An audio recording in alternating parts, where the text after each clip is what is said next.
And here is our final for the ladies. And from France, we got Perrine Clauzel. And that's in lane number 4. Lane number 3, we've got, this is our Swedish rider. It's Holmegård. And then from Poland, we've got Martha Torobos.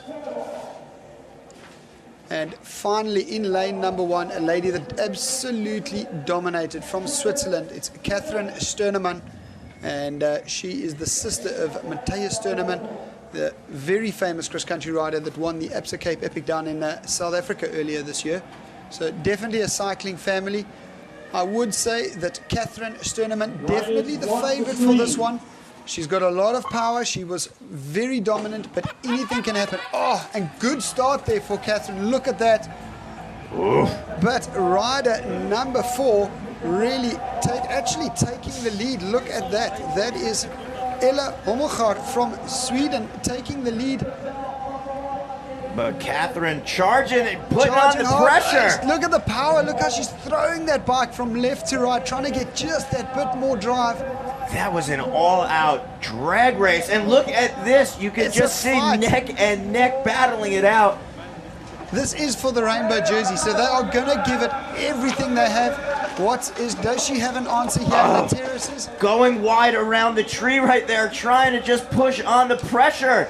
Oh, number 7 having a little bit of difficulty. That's Perrine Clauzel not getting the top. As I said earlier, you've got to get your pedal stroke just perfect. You can't get it wrong, otherwise your pedal clips those terraces. Ella holding strong as they wind across the lake. It looks like we might have a passing right there. A little difficult to see from our house. Yes, it's happened on the back straight there into that dead man's corner.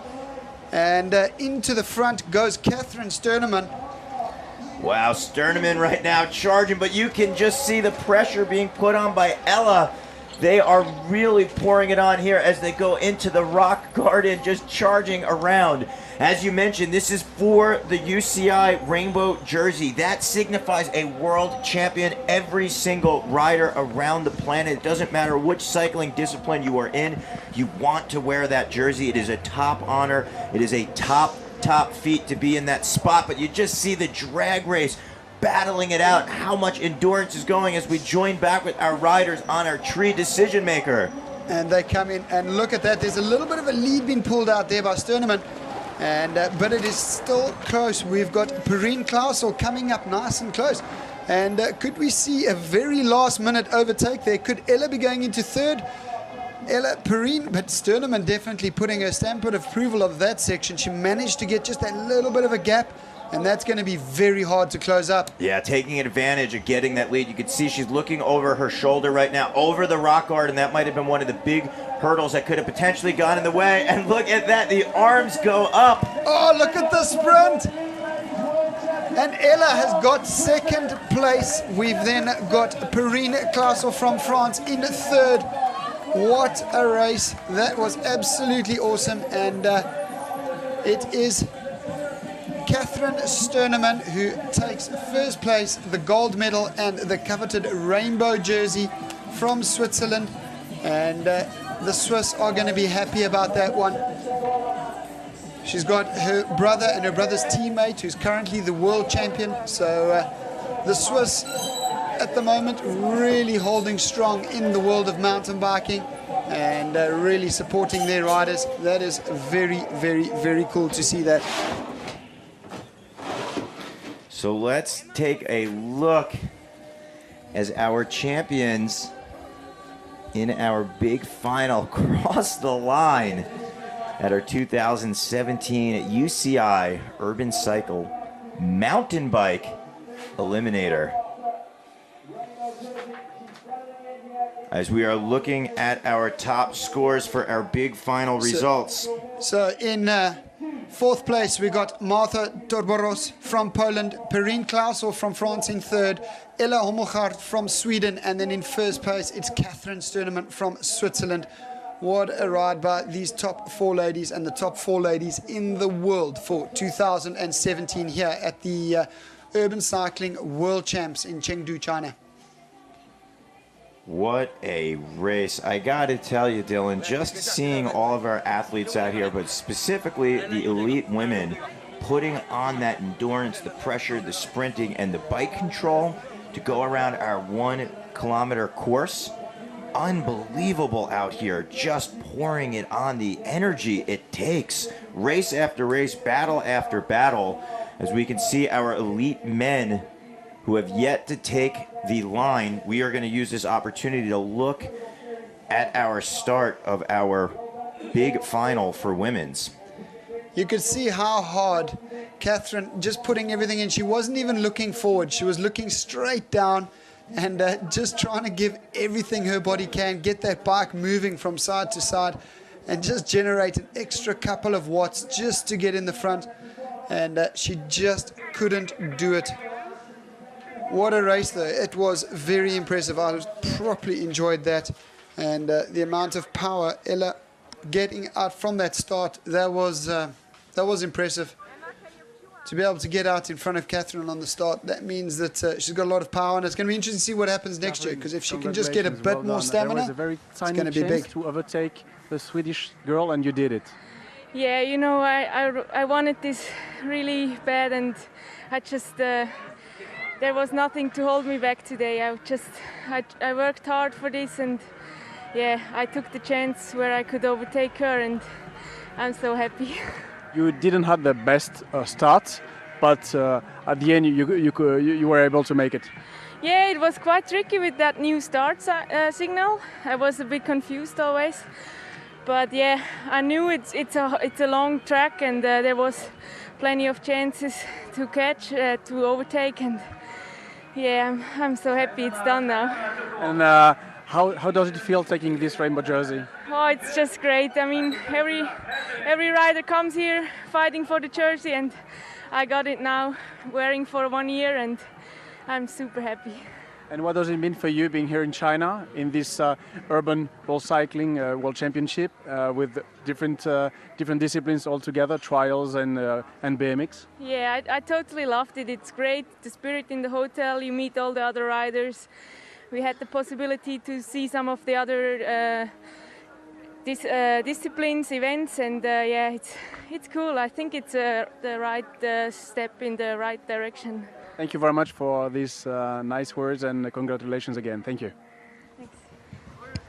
Words of a champion right there. And what a race it was. And throwing up the thrill of victory, the #1 bib, the #1 place at our urban cycling mountain bike eliminator for our elite women's final. And a good race, and just look how beautiful the park is. You can see there from that bird's eye view. We've got the straight running down behind the trial section, and an amazing park built here by the city of Chengdu Wonder Sports. That's the holding company that puts on this amazing event, and then the UCI itself, and that's the governing body of cycling in general worldwide. Yeah, I just want to really take the opportunity to thank the beautiful city of Chengdu, welcoming all of our athletes here internationally from around the world, just open arms, creating the perfect platform for this international competition of world champions to battle it out.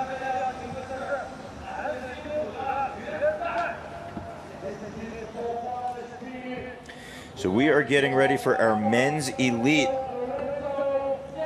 Lorenzo Serres from France is going to be our first rider here. Our German rider. It's Simon Gegenheimer, one of the favorites. Rocking that beautiful mustache. You see he's just getting ready to charge. I think that's going to give him at least an extra 2,000 watts on the pedals. A mustache like that, that's just worth massive amounts of power. Definitely going to win over some fans out here, as we have another mustache rider rocking the #4 bib, Alberto Fernandez from Spain. So we've got our 4 riders locked and loaded again. We had almost 20 athletes in our qualifier, broke the heat down to 16 riders in our semi, then down to 8 in our excuse me, 8 in our semifinal, and then now in our final, we have our top 4 riders getting ready. All right, so this is going to be interesting. So, oh, look at that. It's a slipped pedal for Alberto, but he's a clever rider. Each run, he's managed to overtake, but that slip pedal, he just too much power, losing traction, foot going down, foot unclips, and can he get onto the back and make his way past? But it's rider number 3, Titouan Perrine from France that's got the lead. We've got Simon Gegenheimer in second place. The German is not new to this. He's got a lot of power, just looking over the shoulder, checking where the guys are. And let's see if he can close up on going up the terraces here, up behind the big tree. Alberto, the Spanish rider, closing in nicely. He's a clever bike rider. He's used tactics. He's used his brains to race this today. And let's see if he can pull something out the bag and come back and try and get onto the podium. Yeah, Alberto, you could just see riding like a man possessed, hoping to make up some leeway right here. But the 3 riders are really pulling away. As I say that, you can just see the Spaniard just pushing forward, forward, and forward as we are coming into our rock garden. Our riders dropping down and just really making up for lost time there, closing that gap. But let's take a look at that slip pedal you were talking about. And it also looked like maybe he wasn't then able to utilize his gear changing and just set him back a far distance. Well, the problem is as he slips that pedal, he doesn't have that momentum. He's got to get in. Now he's in the wrong gear. He's got to, it's just wrong in every way. When that happens, it's a big fight to come back. Whoa, a lot of speed and an overtake. Simon Gegenheimer has come through. He's in the lead. This is for, is now second. And this is for the World Championships, the rainbow jersey. So they are 200 meters away. And what's happened? Oh, look at that. Another overtake has happened. It is rider number 3, Titouan Perrine, that's taken it. Simon Gegenheimer in second place. Third is rider number 8, that is Lorenzo Cerez. And fourth, we've got Alberto Fernandez. So what a ride there. And the Frenchman is so happy. The number 3 rider, that is Titouan Gander from France. And just look at that, smiling. He is very happy. So that's a French win here. France is going to be very happy with that. France, basically the home of cycling. We've got so much riding there, so many great French riders, and Titouan really pulling that off. Also, the moustache, he knows it helps. He's boasting one. That is very impressive. What a feeling coming across the line here. You could just see the emotion. I mean, we're talking about a world champion. Not only coming across in top honors, but he is going to have that opportunity to wear the UCI rainbow jersey for the entire year. As you talked about, it's such an important thing, especially coming from France, where it's cycling, and look at the way he just really dug deep on that start. You could see him using his entire bike for torque and leverage, going side to side, almost to the point where it could wash out, riding on the edge to really push his riding, and that's what enabled him to get in that top spot. Oh, for sure. And when you can see the guys going into that flat-out sprint, you think, why is he looking down? It's just trying to open up your body, get your lungs as open as possible, get in literally every drop of oxygen you can, because there's not much left. So, yeah. Titouan, well done. What an incredible race today. Yes, it was an amazing track. I think it's the most beautiful track what I see in my career. And today it's a dream come true. It's incredible. I have no word. It's amazing. You made a very strong start. That was very important for you. Yes. The start, it's a super quality with me. And the track are very complete with the most technical party and the physical climb. And the start, yes, was very important. And I have a perfect race today. And did you enjoy the whole week, the championship here with different disciplines like trials and BMX? Was it nice for you? Yes, I think it's nice. The quality of our discipline XCE, it's possible to put the discipline on the urban city, and for the pictures of my discipline, it's very good. Quelques mots en français pour l'audience française. Qu'est-ce que tu ressentis, toi? Là, je voudrais surtout dire un grand merci à Sam Rossès, notre kiné, qui nous a vraiment bichonné toute la semaine. Je pense qu'on avait, on avait vraiment un gros avantage par rapport à nos adversaires. On avait un staff énorme. Et puis, je voudrais envoyer plein de bisous à ma copine qui vient me regarder en France, à mes parents, à ma famille. Et puis, c'est un peu leur maillot. C'est la saison parfaite, champion de France, champion d'Europe, champion du monde. C'est incroyable. Magnifique, merci beaucoup. Thank you very much. Congratulations. Wow, there you have it. The Frenchman taking top honors. I gotta ask you, Dylan, as being a cyclist yourself, not only from South Africa, but globally representing, what does it mean to be French and taking home the Covenant UCI rainbow jersey? Well, I got to tell you something. In France, that jersey means so much. It would be like winning the World Series in the States. It is absolutely massive. He'll be going home as a hero of the sport. It's really just absolutely amazing what it'll open. It'll open every door. Guys will be running at him. It is super cool. All right, so in 4th place, we got Alberto Fernandez. In 3rd place, we got Lorenzo Cerez. Then in 2nd place, the German and one of the favorites, it's Simon Gegenheimer. And then in 1st place, our French rider and the winner, it's Titouan Perrine Gundo, or Gunnier.